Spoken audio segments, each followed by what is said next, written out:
Roy Brown gained immortality, downing the ace of aces from World War I. Instantly, he became a celebrity and much sought after. By the ladies, of course. Though he had a mere 10 kills, the Royal Flying Corps gives him the boot right up to an office job. He hated it. Isn't that the way it is? You want to bop him in their bloody schnauzer and make it bleed. He was so damn mad. So he sulked at his desk, but the nightlife was mighty good. Oh well. They bestowed upon him the Distinguished Service Cross. He'd rather they hadn't forced him out of the bloody cockpit to save his life so he could become a legend of the past, still living in the future, but he wanted to live now. Like many of the boys, he missed flying as well as the action, the danger, excitement, exhilaration, and heart-pounding life and death risk they faced on a daily basis. They missed it.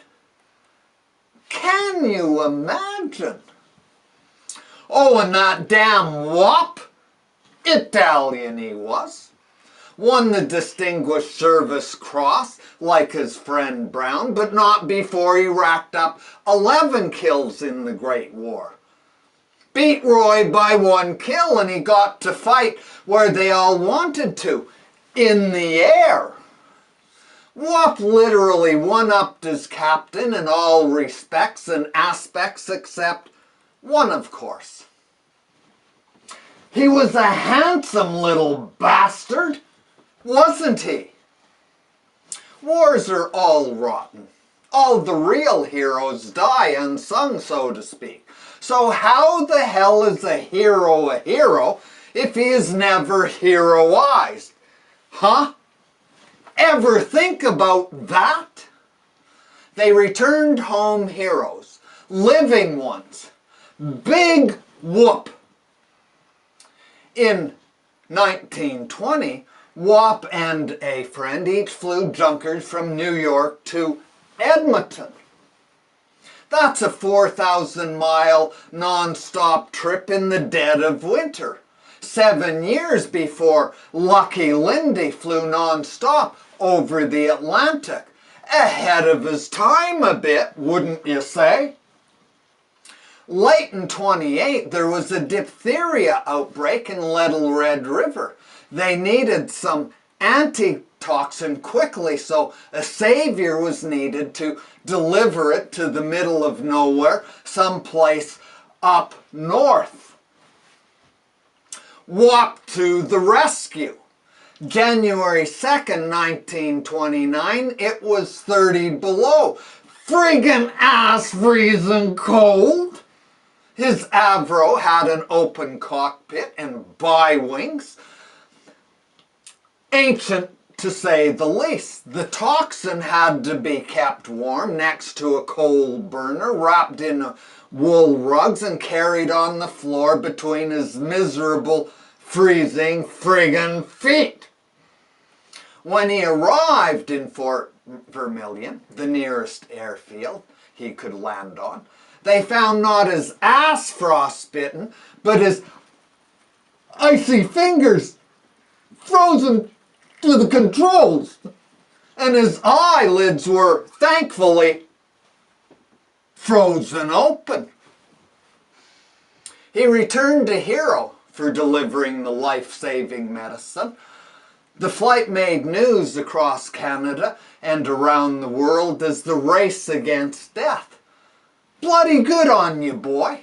He was 32 at the time. Wop was in the news again when the RCMP were on the trail of a cop killer named the Mad Trapper of Rat River. He killed Constable Edgar Spike Millen and started running January 14th, 1932.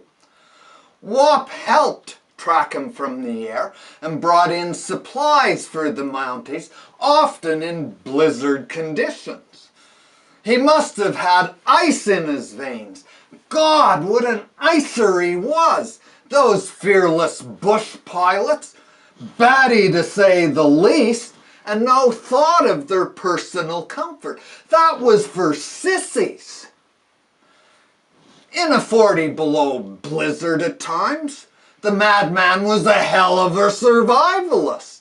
He eluded the police because he didn't build any fires. It's bloody 40 below. What the hell? The damn wood frozen to death or something? To survive, he trapped his food and hid his tracks by following the route of the caribou along the middle of the river.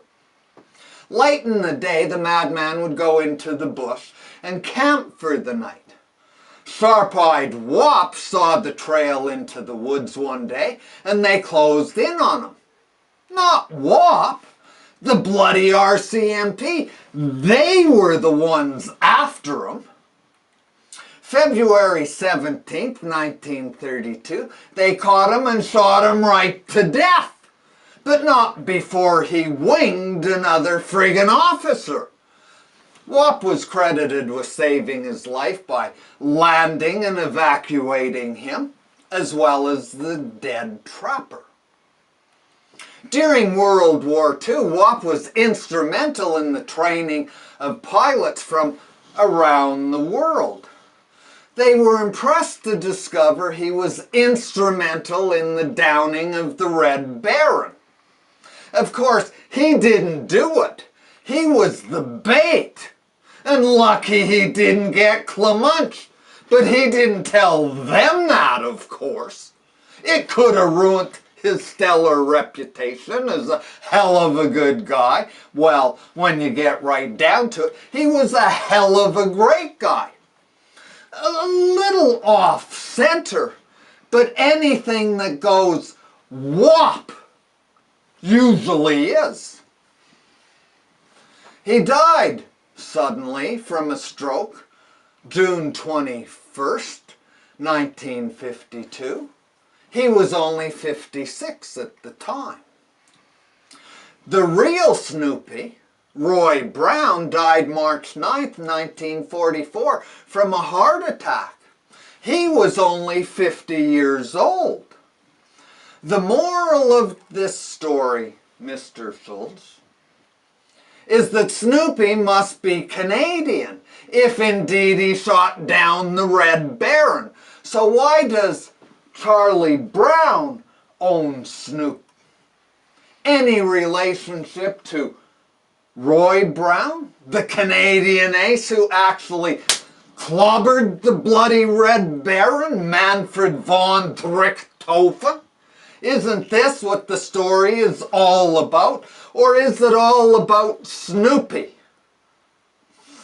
All I got to say is Snoop is a damn imposter and can complain all he wants to. It won't do him any damn good, even though he is purportedly on our bloody side. It should be duly noted. And if that damn dog ever comes to Canada, we should shoot him down.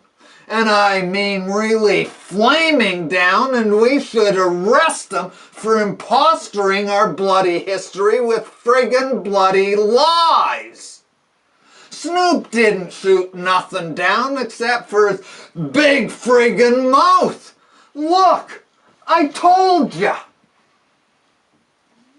But now the cat is out of the blinkin' bag.